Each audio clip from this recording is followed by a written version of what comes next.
श्री गुरुचरण कमलेभ्यो नमः। मैत्रेय मुनि कहते हैं, हे विदुर, पृथु महाराज के इस संसार से चले जाने के बाद उनके पुत्र विजिताश्व राजा बने। विजिताश्व राजा बन गए, लेकिन उनके 4 और भाई थे।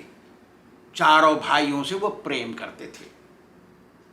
तो उन्होंने सोचा चारों भाइयों को कुछ तो देना चाहिए। तो उनसे कहा, अरे भाइयों, तुम इस राजधानी के, मेरी राजधानी के चारों दिशाओं में राजा बन जाओ। जाओ, रूल करो सारी चारों दिशाओं को। मेरा बहुत बड़ा राज्य है, तुम जाओ करो। वो तो चले गए। फिर विजिताश्व ने सोचा, अरे तेरी कि मैंने तो इंद्र को मारा नहीं। इंद्र ने मेरे पिताजी का घोड़ा चुराया यज्ञ में से।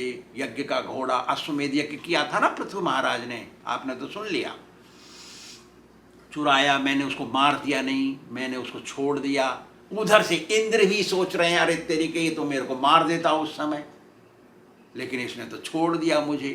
तो इंद्र आए विजिताश्व के पास और कहा, भाई देखो, मैं बहुत कृतज्ञ हूँ, आभार हूँ तुम्हारे ऊपर। तुमने मेरे पर बहुत आभार दिखाया, मेरे बिना मारे छोड़ दिया मुझे।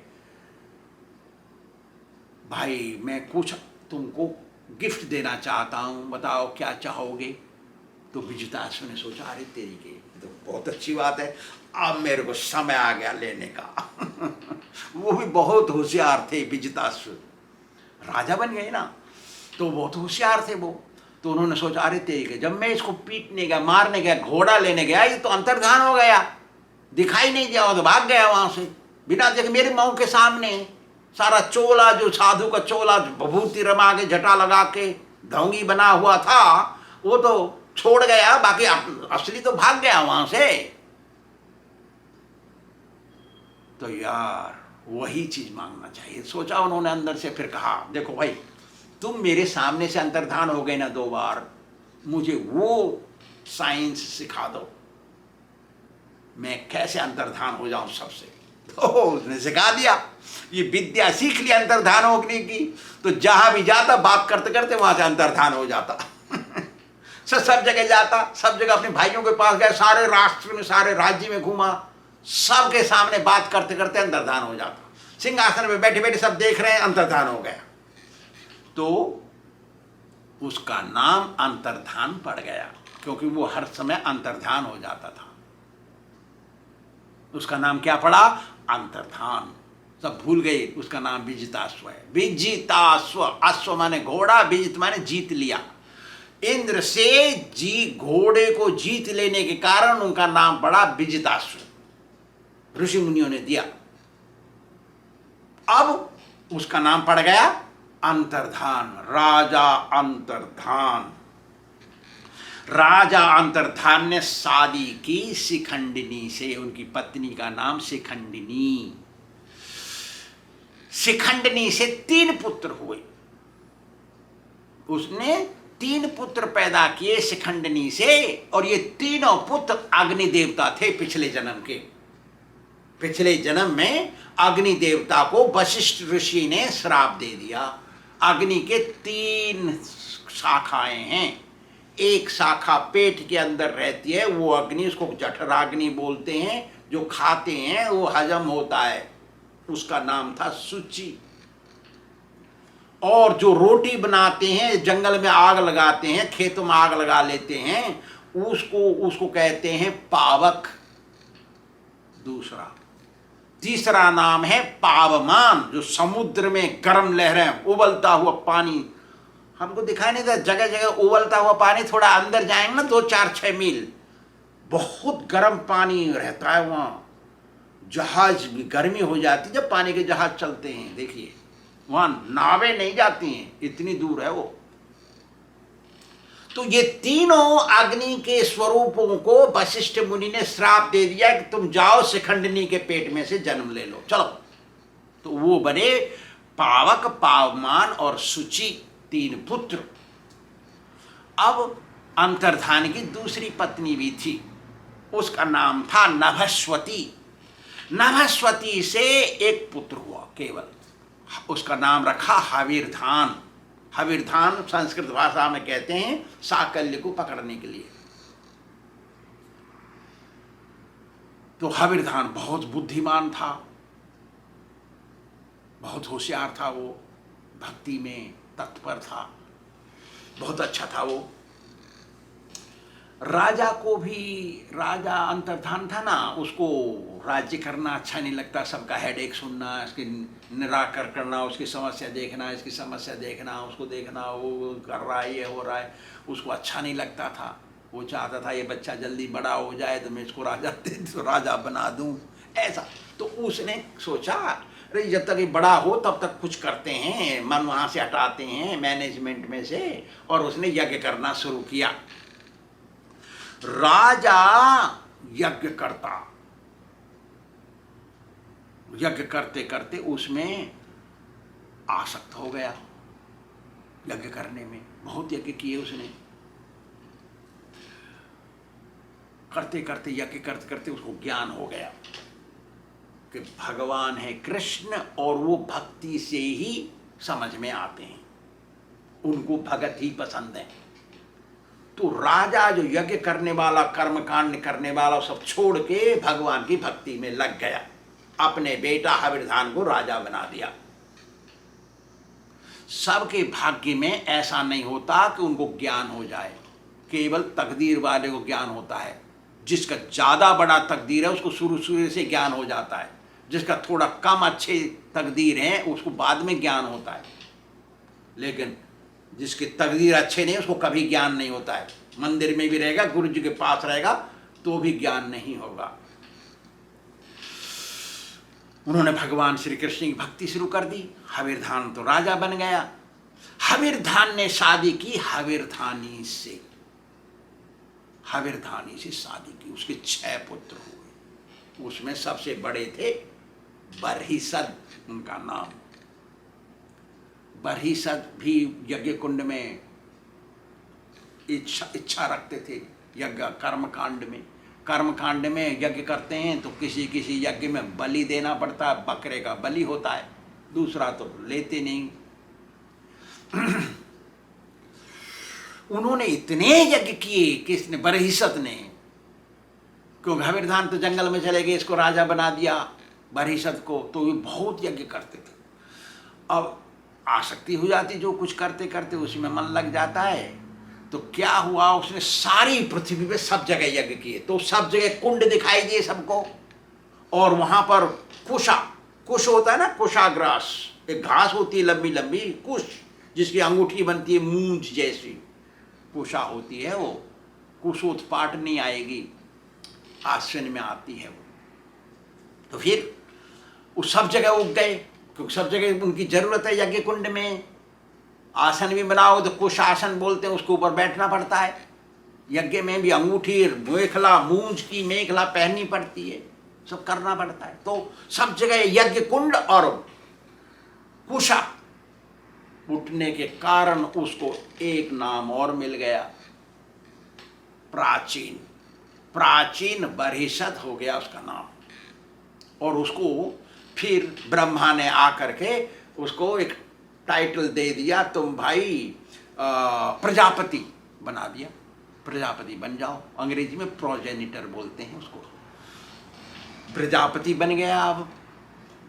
और ब्रह्मा जी ने कहा देखो तुम जाओ और समुद्र की बेटी शतद्रुति से विवाह करो, चलो। समुद्र है एक राजा पानी का, समुद्र जो दिखाई देता है पानी का, ये तो पानी है, उसके पीछे एक राजा है, उसका नाम है समुद्र। तो समुद्र की बेटी है शतद्रुति, उससे विवाह करो, जाओ। वो शतद्रुति बहुत सुंदर थी, इतनी सुंदर थी, जब वो सज धज के आई विवाह मंडप में, तो अग्नि देवता जो जले वहां पे यज्ञ कुंड में स्वाहा करने के लिए पंडित ने जलाया, तो अग्नि देवता उससे आकर्षित हो गए। अरे तेरे की तू तो बहुत अच्छी है रे, ऐसे बोले अग्नि देवता यज्ञ कुंड में से। शतद्रुति के गर्भ से प्राचीन वर्षितत ने 10 पुत्र पैदा किए और उनका नाम रखा प्रचेता। सबका बराबर का नाम, क्योंकि सबका बराबर का गुण और लक्षण था, इसलिए सबका एक ही नाम रखा गया। उसका उन 10 का नाम हुआ प्राचीन प्रचेता। तुम प्राचीन वर्षितत से जन्म लिए हो, इसलिए तुम्हारा नाम प्रचेता। और वो बड़े धर्मात्मा थे, 10 के 10, एक ही गुण, एक ही लक्षण, एक ही स्वभाव और एक ही नाम दिया गया। प्राचीन वर्षितत ने कहा, अरे पुत्र तुम जाओ पैदा करो बच्चे, क्योंकि उस समय जनता बढ़ानी है पृथ्वी पर, जाओ पैदा करो। तो उन्होंने सोचा, अरे तेरी की हम लोग तो अभी ब्रह्मचारी हैं, हमको तपस्या करनी चाहिए। तो तपस्या करने का निर्णय लिया उन्होंने, हम तपस्या करेंगे। तो वो पानी में घुसे, पानी में घुस के वहाँ तपस्या किए 10,000 वर्ष। उस जमाने में वो जो उम्र थी मनुष्य की, वो 1,00,000 वर्ष थी, 100,000 ईयर्स। 10,000 वर्ष तपस्या की उन्होंने, आराधना, हरि की आराधना करी। लेकिन जब वो घर से चले थे तो निकले तपस्या के लिए, तो पश्चिम दिशा को गए। पश्चिम दिशा को गए तो उनको उस रास्ते में शंकर जी मिल गए। उन्होंने दीक्षा दी उनको और सिखाया कैसे ध्यान करना है, भजन करना है भगवान का। ऐसा जब विदुर महाराज ने सुना, क्योंकि मैत्रेय मुनि से बोल रहे हैं ना, जब विदुर महाराज ने सुना कि प्रचेताओं को रास्ते में शंकर जी मिल गए तो आश्चर्य हुआ उन्हें।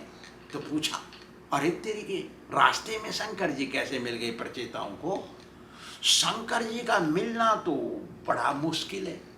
बड़े बड़े साधु महात्मा घर द्वार छोड़ देते, सब कुछ त्याग करके और उपासना करते शंकर जी की, तब भी नहीं आते वो। इतनी सरलता से कैसे मिल जाएंगे? तो कैसे हो गया ये? कृपया करके आप मेरे को थोड़ा बताइए। क्योंकि शंकर जी वो क्या आत्माराम है, उनको कुछ नहीं चाहिए दुनिया से, फिर भी वो काली दुर्गा, भयंकर काली भयंकर दुर्गा को लेकर के, दोनों नाम एक आदमी का है, एक ही का है, तो उसको लेकर के घूमते हैं ये सुबेरे शाम, दोनों टाइम देखते हैं कौन क्या कर रहा है। इसलिए पाप कर्म नहीं करना चाहिए सुबेरे और शाम। सुबेरे और शाम, सूर्योदय से 90 मिनट पहले, सूर्योदय से 30 मिनट बाद तक, 1.25 घंटा 1.5 घंटा कुछ नहीं कर्म, गंदा काम नहीं करना चाहिए। 2 घंटा ठीक है, फिर 2.25 घंटा, 2 घंटा 2.25 घंटा विचरते सबको देखने के लिए। ऐसे जो कभी दिखाई नहीं देते किसी को, ऐसे कैसे दिख गए उनको थोड़ा बताइए। मैं तो आपका चेला हूँ, गुरु का काम है बताना, चेला का काम है सुनना और मानना। आजकल के चेला मिलते हैं ना तो गुरु की बात सुनते हैं ना मानते हैं। लेकिन विदुर महाराज असली शिष्य थे, तो वो बोल रहे हैं असली बात, मेरे को थोड़ा बताइए गुरुदेव। तो मैत्रेय मुनि कहते हैं, अरे विदुर, जब पिता ने उनको कह दिया, प्राचीन बरही ने जब कह दिया प्रचेताओं को, अपने पुत्रों को, जाओ तुम बच्चे बनाओ, तो उन्होंने तपस्या करने के लिए निकले घर से। तो पश्चिम दिशा को चले, वहां पर देखा एक बहुत बड़ा सरोवर। वो सरोवर समुद्र के बराबर बड़ा था, बहुत बड़ा सरोवर, और उसका जल बिल्कुल शुद्ध साफ हीरे की तरह, जैसे शुद्ध भगत का दिल होता है इतना साफ जल उसमें। और उसमें अनेक प्रकार के जल जंतु, मछली वगैरह सब खेल रहे हैं अंदर खुश। और उसमें देखा बड़े बड़े कमल खिल रहे हैं, सफेद कमल, लाल कमल, नीले कमल। और उसमें लिली हैं, लिली बोलते हैं रात को खिलती है, वो चंद्रमा को देख के रात को खिलती, कुमुदनी बोलते हैं संस्कृत भाषा में, कुमुद पुष्प। तो वो रात को खिलती है और दिन में खिलते हैं कमल। तो सब भरा हुआ था सरोवर, और उसमें भंवरे घूम रहे थे कमलों के ऊपर, और वहाँ पर अनेक प्रकार के पक्षी तैर रहे थे, जैसे हंस है, सारस है, चकवे हैं, और वो घिरा हुआ था सरोवर पेड़ों से और लता पताकाओं से, उसमें पक्षी घूक रहे थे, चहक रहे थे, और वहाँ पर बड़े बड़े फूल लगे हुए थे, किसी मनुष्य ने नहीं लगाए लेकिन परमात्मा के लगे हुए, प्रकृति की देन, वहाँ फूल थे, उसमें भौरे गुंजारमान कर रहे थे, जैसे कोई नशेबाज हो घूम रहे थे उसके ऊपर। ऐसा सब देखा, देख करके तो दिल पसंद आ गया, अरे तेरे की तो बहुत अच्छी जगह है, यहीं तपस्या करनी चाहिए। तो उस समय उन्होंने आवाज सुनी, म्यूजिक, हिंदी में क्या बोलेंगे, बजाना, बाजा, सारंगी, बीना, तांबूरा, मृदंगा, ढोलक, झांझ बाजार इत्यादि की आवाज सुन रहे। तेरे के यहाँ तो कोई नहीं है, यहाँ आवाज कैसे आ रही है? सुना उन्होंने, आवाज आ रही है।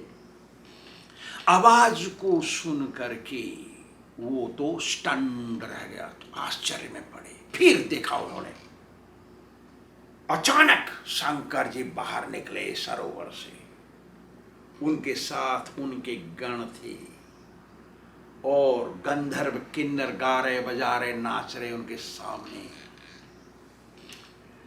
ऐसे शंकर जी को देख करके सहसा देखा, सडनली अचानक आ गए। उन्होंने प्रणाम किया, प्रचेताओं ने उनको हाथ जोड़ के ढोक लगाया और अच्छी अच्छी प्रार्थनाएं की। शंकर जी सुन करके प्रार्थनाओं को खुश हो गए। शंकर जी खुश हो गए उनसे, फिर बोले, अरे प्राचेताओं, तुम्हारा कल्याण हो। पहले आशीर्वाद दिए, क्योंकि उन्होंने प्रणाम किया था, आशीर्वाद देना चाहिए। जैसे कोई गुरु जी को प्रणाम करने आता है, आशीर्वाद नहीं देंगे तो गुरु जी को पाप लगता है। गुरु जी को भी पाप लगता है, ये नहीं सोचना चाहिए गुरु जी कि मैं गुरु जी हूं, सिंहासन में बैठता हूं, मेरे को कोई पाप नहीं लग सकता। ऐसा नहीं है, गुरु को भी पाप लगता है। जब कोई प्रणाम करता है उसको आशीर्वाद देना पड़ता है। धन्यवाद भैया, आशीर्वाद भैया, खुश रहे भैया, मौज कर भैया, कुछ कहना पड़ता है। तो उन्होंने कहा तुम्हारा कल्याण हो, तुम खुश रहो। मतलब अरे प्रचेताओ, तुम जो कुछ करने के लिए घर से चले हो ना, वो सब मुझे मालूम है, मैं जानता हूं।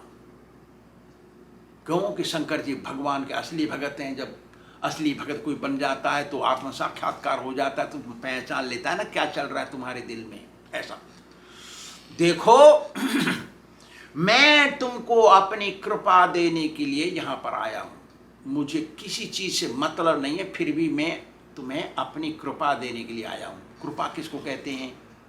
कृपा कहते हैं दीक्षा को। कोई आता है गुरु जी के पास, हम हमारे ऊपर कृपा कर दीजिए थोड़ी सी, मतलब दीक्षा दे दीजिए। मैं कृपा करने आया हूँ तुम्हारे पास, मतलब दीक्षा देने से। तो शंकर जी आगे बोलते हैं, देखो मुझे तुम पसंद हो, मैं तुम्हें बहुत पसंद करता हूँ,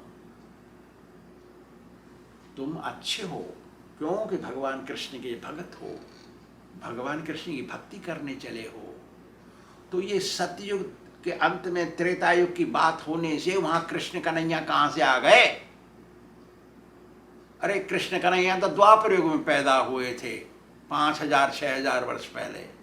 ये कहाँ से आ गए भाई? अरे ऐसा नहीं है, कृष्ण कन्हैया आए लेकिन वहां थे।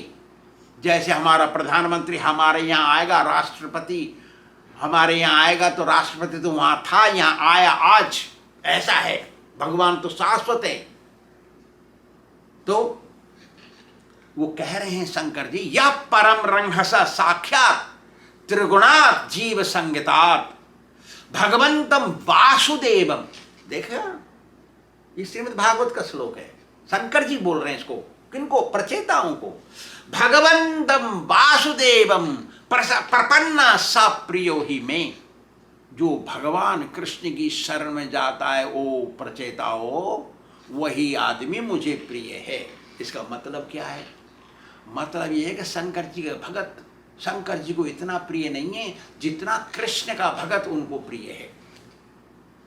यहां नहीं कहा मेरा भगत प्रिय है, यहां कहा मेरे को कृष्ण कन्हैया का प्रपन्न माने असली भगत मेरे को प्रिय है। जो कोई आदमी दिल से कृष्ण कन्हैया की भक्ति करता है, जिससे सब कुछ लिख रहा है, जो सबके मूलाधार है, उसका भगत मुझको प्रिय है, बहुत प्रिय है। शंकर जी बोल रहे हैं। देखो प्रचेताओं, जो 100 जन्मों तक लगातार बिना रुके, 100 जन्मों तक, एक जन्म के बाद दूसरा जन्म, 100 जन्मों तक लगातार शास्त्र के नियमों का पालन करके अपना कर्तव्य करता है तो वो ब्रह्मलोक में जाता है। रे प्रचेताओं सुनो, और कोई 200 जन्मों तक ऐसी तपस्या करके शास्त्र के अनुसार नियम पालन करके अपना कर्तव्य का पालन करता है तो वो मेरे लोक में आता है, माने शिवलोक। ब्रह्मलोक और शिवलोक में तो ऐसे आते हैं। और शंकर जी बोल रहे हैं ये मेरे को प्रिय नहीं है। और क्या बोल रहे हैं देखो, वो बोल रहे हैं लेकिन ओ प्रचेताओं, जो भगवान श्री कृष्ण की शरण में चला जाता है, प्रपन्न हो जाता है, प्रपन्न माने शरण में चला जाता है, उनका भगत बन जाता है और दिल से भक्ति करता है। अब देखो मैं साधु बन गया हूं, घर से मतलब रखूंगा तो मैं खड़िया साधु हूं ना, ढोंगी खड़िया कहते हैं साधु भाषा में। तो प्रपन्न मतलब वो असली, नकली नहीं। दुनियादारी से मतलब रखना, भैया भाभी मौसा काका ताऊ चाचा मामा मौसा, घर बाप मैया, घर दुकान मकान, इससे संबंध नहीं। तो वो बोल रहे हैं शंकर जी देखो, जो दिल से प्रपन्न हो जाता है कृष्ण कन्हैया को और भक्ति करता है उनकी असली नियम के अनुसार, कभी नागा नहीं करता उसमें, और उनका जप करता है जैसे गुरुजी ने सिखाया वैसा, वो शुद्ध भगत बन जाता है और अनन्य भक्ति करके सीधा वैकुंठ जाता है। कहा सीधा, प्रत्यक्ष साक्षात सीधा जाता है, घूम फिर के नहीं जाता। पहले ब्रह्मलोक, फिर इंद्रलोक, फिर चंद्रलोक, फिर शिवलोक, सीधा जाता है भगवान का भगत। इसलिए मुझे पसंद है, शंकर जी बोल रहे। और वो वैकुंठ प्रपंचातीत है, इस प्रपंच से संसार से को मतलब नहीं। अरे प्रचेताओ देखो, ये सरोवर है ना, ये सरोवर तुम्हारे लिए अच्छी जगह है। इस सरोवर में तुम भगवान की भक्ति करो, ध्यान लगाओ उनके ऊपर। भगवान के भगत मुझे प्यारे हैं, तुम भगवान के भगत हो, और भक्तों से बढ़ करके, भगवान कृष्ण कन्हैया के भक्त से बढ़ करके कोई दूसरा भक्त नहीं है। शंकर जी बोल रहे इस बात को, कृष्ण का भगत सबसे श्रेष्ठ है, उससे बड़ा कोई भगत नहीं है, शंकर जी बोल रहे हैं, और वही मुझे प्रिय है। इसके बाद शंकर जी उनको दीक्षा देते हैं। दीक्षा के बिना भगवान मिलेंगे नहीं। अधिक्षित स बामोरु कृतम सर्व निरर्थकम पशु योनिम अवापन्न दीक्षा विरहितो जना। जो असली गुरु से दीक्षा नहीं लिया, जो कुछ करता है पुण्य धर्म का काम, वो सब निष्फल रहता है। और दीक्षा लिए बिना, असली गुरु से बिना लिए दीक्षा मर जाता है तो पशु बनता है अगले जन्म में। इसलिए दीक्षा लेना जरूरी है। दीक्षा लेकर के गुरु के कहे अनुसार चलेंगे तो भगवान मिलेंगे, हमारी इच्छाएं सारी पूरी होंगी। तो उन्होंने, शंकर जी ने उनको पहले दीक्षा दी और कहा कि भगवान ही सब, भगवान कृष्ण कन्हैया ही सब कारणों के कारण हैं, वो स्वयं प्रकाश हैं, सारी सृष्टि उनसे प्रकाशित है, और देवताओं के सबके मूलाधार हैं। उनका ध्यान करो, उनके नाम का जप करो। हरे कृष्ण कृष्ण कृष्ण हरे हरे, हरे राम राम राम हरे हरे। वही घटघटवासी अंतर्यामी हैं। तो अब कहते हैं शंकर जी देखो, यह ज्ञान जो मैं तुमको सिखा रहा हूँ, ये ज्ञान मेरा अंदर का नहीं है, मैंने सीखा है ब्रह्मा जी से सृष्टि के आरंभ में। गुरु अपने अंदर से कुछ ज्ञान नहीं सिखाता, वो तो शास्त्र का ज्ञान बताता है तुमसे। गैया अपने अंदर से दूध नहीं निकालती, वो घास खाती है, घास को दूध बना के निकालती है। ऐसे गुरु जी शास्त्रों को पढ़ करके उसको हजम करके अपने इस भाषा में बोल देते हैं ज्ञान को। जो सुनता है दिल से, उसकी समझ में आता है, वही पालन कर सकता है, उसी को भगवान मिलते हैं। भगवान को प्राप्त करना बहुत सरल है। हे प्रचेताओ, तुम भगवान की भक्ति करो, उनका नाम जप करो, उनमें ध्यान लगाओ। मेरे बात के अनुसार, मेरे कथनानुसार कह रहे हैं शंकर जी। नित्य कर्म करना चाहिए, सवेरे ब्रह्म मुहूर्त में उठना चाहिए। ब्रह्म मुहूर्त तो उसको कहते हैं लगभग 3 बजे। 3 बजे हम उठते हैं 3 बजे से पहले, क्योंकि मेरे को लगभग 1 घंटा लगता है मेरे मंत्र बोलने के लिए, पृथ्वी में पैर रखने के लिए, तो मैं थोड़ा जल्दी उठता हूँ। लेकिन लगभग 3 बजे उठने से उसको कहते हैं ब्रह्म मुहूर्त। उसमें स्नान करके साफ कपड़े पहन के भगवान को अगरबत्ती में आरती लगा करके माला जप करना चाहिए, फिर थोड़ा शास्त्र पढ़ के अपना काम करना चाहिए। ऐसे होना चाहिए, उसको कहते हैं नित्य कर्म, डेली होना चाहिए। वो एक दिन भी नागा नहीं होनी चाहिए। फिर ऐसा हो जाने से तुम शुद्ध भक्त बन जाओगे, फिर भगवान अपना आशीर्वाद रूपी बैकुंठ तुमको दे देंगे। भगवान का आशीर्वाद से बड़ा क्या चीज है। हे राजकुमारों, शंकर जी कहते हैं तुम मेरे बताए मार्ग पर सही तरीके से चलो, तुम्हारी इच्छाएं सारी पूरी हो जाएंगी। ऐसा कह दिया, शंकर जी चुप हो गए। फिर इन 10 कुमारों ने, राजकुमारों ने शंकर जी को नमस्कार करके उनकी आरती उतारी, पूजा कर दी। शंकर जी अंतर्धान हो गए। ये भक्त और शंकर जी के बीच में, शिष्य और गुरु के बीच की बातें हैं। श्री राधा गोविंद भगवान की जय।